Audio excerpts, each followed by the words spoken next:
Welcome back to my channel. ఇంకొక మంచి useful వీడియోతో మీ ముందుకు వచ్చేసా అండి. అదేంటంటే మైసూర్ టు ఊటీ రోడ్ ట్రిప్ని మీకు చూపిస్తున్నానండి. సో ఎవరైనా వెళ్ళే వాళ్ళు తెలుసుకోవాలని ఉంటుంది కదా, అందుకని వాళ్ళ కోసం ఈ వీడియోని చేస్తున్నా అండి. సో మనకి ఏంటంటే ఊటీ నుంచి మైసూర్ నుంచి ఊటీ వెళ్ళడానికి 4 అవర్స్ పడుతుందండి. అయితే ఆగి వెళ్ళారు అనుకుంటే 5 అవర్స్ పడుతుంది. సో మనకి మైసూర్ నుంచి ఊటీ బండిపూరి ఫారెస్ట్ నుంచి మనం వెళ్ళామంటే ఆ ఫారెస్ట్ని ఎక్స్ప్లోర్ చేస్తూ వెళ్ళొచ్చండి. అసలు చూడడానికి చాలా అందంగా ఉంటుంది. అలాగే పిల్లలతో వెళ్ళినా కూడా వాళ్ళు కూడా ఎంజాయ్ చేస్తారండి. ఎందుకంటే మనం వెళ్ళేటప్పుడు ఆ నేచర్ కానీ అక్కడ మనకి కొన్ని యానిమల్స్ కూడా ఉంటాయి. అంటే జింకలు, తర్వాత మంకీస్, ఎలిఫెంట్స్ కూడా ఉంటాయండి. మనకి రోడ్డుకి ఇరుపక్కల కూడా అవి ఫుడ్ తింటూ అలా ఉంటూ ఉంటాయండి. చూడడానికి చాలా అందంగా ఉంటుంది. మీరు స్టార్టింగ్లో ఒక టూ క్లిప్స్ కూడా చూశారు కదా. అయితే మేము వెళ్ళేటప్పుడు ఎలిఫెంట్స్ అయితే దగ్గరలో కనిపించలేదు, దూరంలో ఒక 1 or 2 కనిపించాయి కానీ సో దగ్గరలో అయితే కనిపించలేదు. కొంతమందికి ఏంటంటే ఎలిఫెంట్స్ రోడ్డుకు అడ్డంగా వచ్చిన కొన్ని ఇన్సిడెంట్స్ కూడా జరిగాయి. సో అలా అయితే చూడడానికి పిల్లలు కూడా ఎంజాయ్ చేస్తారండి. అసలు మనకి టైం కూడా తెలియదు, ఎందుకంటే ఆ యానిమల్స్ని చూస్తూ వెళ్ళిపోవచ్చు అనమాట. అయితే ఇప్పుడు కొత్తగా ఏంటంటే మనకి ఊటీ వెళ్ళే వాళ్ళకి ఈ పాస్ ఒకటి పెట్టారండి. ఇదిగో చూసారు కదా, ఇలా ఈ పాస్ అనేది మనం అప్లై చేసుకోవాలి. వెళ్ళే ముందే మీరు చేసుకున్నారంటే మనకి ఈజీ అయిపోతుందండి. సో ఎక్కడ చేయాలనేది నేను ఇక్కడ పెట్టాను కదా. సో ఆ వెబ్సైట్లో వెళ్ళి మీరు అప్లై చేసుకోవచ్చు. ఏం లేదండి, ఆ వెబ్సైట్కి వెళ్ళారంటే అక్కడ వెహికల్ నెంబర్ అడుగుతుంది. మనం ఏ వెహికల్లో వెళ్తున్నామో ఆ వెహికల్ నెంబర్ అడుగుతుంది. అలాగే ఎంతమంది వెళ్తున్నారని ఇన్ఫర్మేషన్ అడుగుతుందండి. సో అలాగని మనం ఇచ్చేస్తే సో అది మనకి ఈ పాస్ వచ్చేస్తుంది. సో ముందుగానే మీరు వెళ్ళేటప్పుడు మాత్రం ఈ పాస్ని బుక్ చేసుకొని వెళ్ళండి. ఎందుకంటే మనకి అక్కడ చూసారు కదా, ఇక్కడ ఎంట్రన్స్లో అనమాట, తమిళనాడు ఫారెస్ట్ ఎంట్రన్స్లో మనకి ఈ పాస్ని అడుగుతారండి. ఈ పాస్ లేకపోతే ఇంకా వెహికల్స్ సైడ్కి పెట్టి అక్కడే మనకి ప్రొసీజర్ అంతా జరుగుతుంది. అది మనకి టైం పట్టేవచ్చు.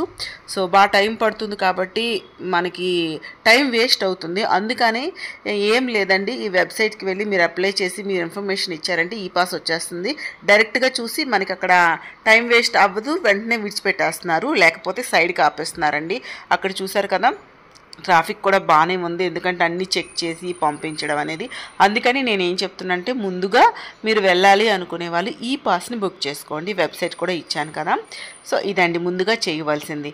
తర్వాత ఇక్కడ నుంచి వెళ్ళాక ఇక్కడే కొంచెం క్రౌడ్గా అనిపించింది, తర్వాత ఏం లేదండి, తర్వాత ఈజీగానే వెళ్ళిపోవచ్చు. సో అలా ఫారెస్ట్లో పైకి వెళ్తున్న కొద్దీ, అంటే ఇంకా డీప్కి వెళ్తున్న కొద్దీ కూడా మీకు ఆ చేంజ్ అనేది తెలుస్తుందండి. మీరు అలా ఎక్స్ప్లోర్ చేస్తూ వెళ్ళండి, ఆ చేంజ్ అనేది ఫీల్ అవుతూ ఉంటారు మీరు. సో పైకి వెళ్తున్న కొద్దీ ఆ ఎయిర్లో అనేది చేంజ్ వస్తుందండి. అంటే గాలి అనేది ఒక్కసారి చల్లగా అవుతూ ఉంటుంది, మనం అది ఫీల్ అవ్వచ్చు అనమాట. మనకి ఈజీగా తెలుస్తుంది. కింద అనేది వేడిగా ఉంటుంది, పైకి వెళ్తున్న కొద్దీ మిస్ట్ కానీ ఆ ఎయిర్లో కూల్గా ఉంటుందండి, మనం ఈజీగా ఫీల్ అవ్వచ్చు అది.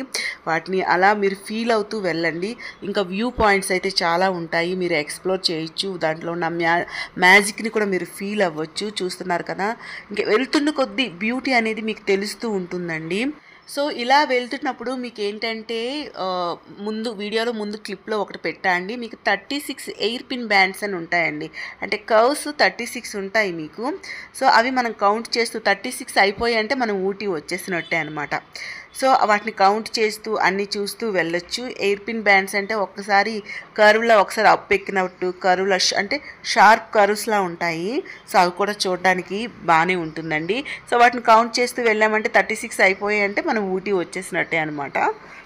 అయితే ఈ ట్రావెల్లో ఫస్ట్ మనం కర్ణాటకలో ట్రావెల్ చేస్తాం కదా. సో మనం ఈ ఫారెస్ట్కి ఎంటర్ అయిన తర్వాత దాన్ని బందిపుర ఫారెస్ట్ అంటారు. అంటే కర్ణాటక బార్డర్ ఉన్నంత వరకు దాన్ని బండిపుర ఫారెస్ట్ అంటారు.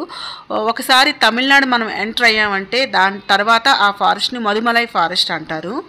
అయితే మీకు ఈ ఫారెస్ట్‌లోనే ఊటీకి చేరే లోపలే మనకేంటంటే, ఈ ఫారెస్ట్‌లో యాక్చువల్‌గా టైగర్స్ చాలా వెరైటీ ఆఫ్ టైగర్స్ ఉంటాయి, ఎలుగుబంట్లుంటాయి, అలాగే ఎలిఫెంట్స్ అన్నీ ఉంటాయి, వైల్డ్ యానిమల్స్ అయితే ఉంటాయి. అందుకని మనకి ఈ మధ్యలో వైల్డ్ యానిమల్ సఫారీ అని ఒకటుంటుందండి. మనకు కావాలంటే ఆహ్, వైల్డ్ సఫారీకి కూడా వెళ్ళి యానిమల్స్‌ని మనం డైరెక్ట్‌గా చూడొచ్చు.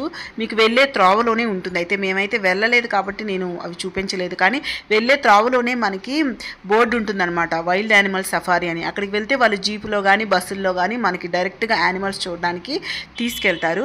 మీకు ఇంట్రెస్ట్ ఉంటే ముందుగానే ప్లాన్ చేసుకొని, స్టార్ట్ అయ్యేటప్పుడే ప్లాన్ చేసుకొని వెళ్ళండి. అలా అయితే మీరు ఆ వైల్డ్ యానిమల్స్‌ని కూడా చూడొచ్చు. అయితే ఇంకొక విషయం అండి, మీరు ప్లాన్ చేసుకునేటప్పుడు ఆ రోడ్ అయితే మాత్రం ఈ ఫారెస్ట్ రోడ్ అంతా ఆఫ్టర్ 6 క్లోజ్ చేసేస్తారండి. నైట్ టైం ఎటువంటి వెహికల్స్ని కూడా అలౌ చేయరు. సో మీరు దాన్ని బట్టి అయితే ప్లాన్ చేసుకోండి. అయితే మైసూర్ నుంచి ఊటీ వెళ్ళాలంటే బస్సెస్ కూడా అవైలబుల్గా ఉంటాయండి. సో బస్సెస్లో కూడా మీరు వెళ్ళొచ్చు. కానీ మీరు వెళ్ళాలి అనుకుంటే ఫ్రైడే, సాటర్డే, సండే మాత్రం అవాయిడ్ చేసేయండి. ఎందుకంటే క్రౌడ్ టూ మచ్ ఉంటుందండి. సో మనకి హోటల్స్ కూడా ఆ 3 డేస్లో రేట్స్ ఎక్కువగా ఉంటాయి. కానీ మనకి ఆ 3 డేసే కదా హాలిడేస్ అంటే దొరుకుతాయి. సో ఒకవేళ మీకు వీలైతే మాత్రం వీక్ డేస్లో ట్రై చేయండి. వీక్ డేస్లో వెళ్తే క్రౌడ్ తక్కువ ఉంటుంది, కాస్ట్ కూడా తక్కువ ఉంటుంది. లేదు మీకు అవ్వదు అంటే వీకెండ్స్ వెళ్ళండి. కానీ అన్ప్లానెడ్గా మాత్రం వెళ్ళకండి. ఒకవేళ అన్ప్లానెడ్గా వెళ్ళినా బస్ స్టేషన్ దగ్గరలో రూమ్స్ ఉంటాయి. కానీ మీకు రూమ్స్ దొరకాలి అంటే టైం పడుతుంది. దాంతోపాటు 1000 రూపీస్ ఉండే రూము మీకు 5000 వరకు వాళ్ళు కాస్ట్ చేస్తారండి. సో అందుకని మీరు అన్ప్లానెడ్గా మాత్రం వెళ్ళకండి. సో చూసారు కదా, ఊటీ అయితే చేరిపోయాము. ఎంత ప్లెజెంట్గా ఉందో చూసారా. మీకు ఆ డిఫరెన్స్ అనేది కింద ఉండే క్లైమేట్కి పైన ఉండే క్లైమేట్కి ఈజీగా అంటే మీకు తెలుస్తూ ఒకేసారి చేంజ్ వచ్చేది మీకు తెలుస్తూ ఉంటుందండి. ఆ గాల్లో తేడా అనేది తెలుస్తూ ఉంటుంది, మనం ఫీల్ అవుతాం అన్నమాట. సో ఇక్కడికి చూడగానే ఒకవేళ జర్నీ చేసి ఎవరికైనా వామిటింగ్ సెన్సేషన్స్ ఉన్నా కూడా వామిటింగ్స్ అవుతాయి. అవి అన్నీ అయినా కూడా ఇక్కడికి చూసాక, ఈ క్లైమేట్ చూసాక అన్నీ మర్చిపోతాము.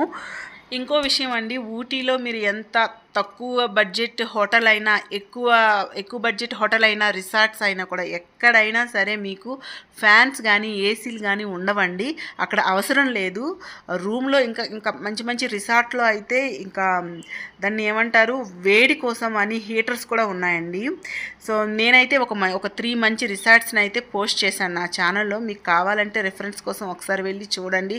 అలాగే ఊటీలో ఏంటేంటి కొనాలి అనేది షాపింగ్ కూడా ఒక వీడియో చేశానండి, ఒకసారి వెళ్ళి చూడండి. తర్వాత ఊటీలో ఏ ప్లేస్లు చూడాలి అన్ని వీడియోలు కూడా పోస్ట్ చేశాను. ఊటీ కోసం ఫుల్ ఇన్ఫర్మేషన్ మీకు యూజ్ అవుతుంది అనుకుంటే చూడండి. నచ్చితే మాత్రం లైక్ చేయండి, అన్ని వీడియోలు ఒకసారి చూడండి. నచ్చితే నా ఛానల్ని సబ్స్క్రైబ్ చేసుకోండి ప్లీజ్.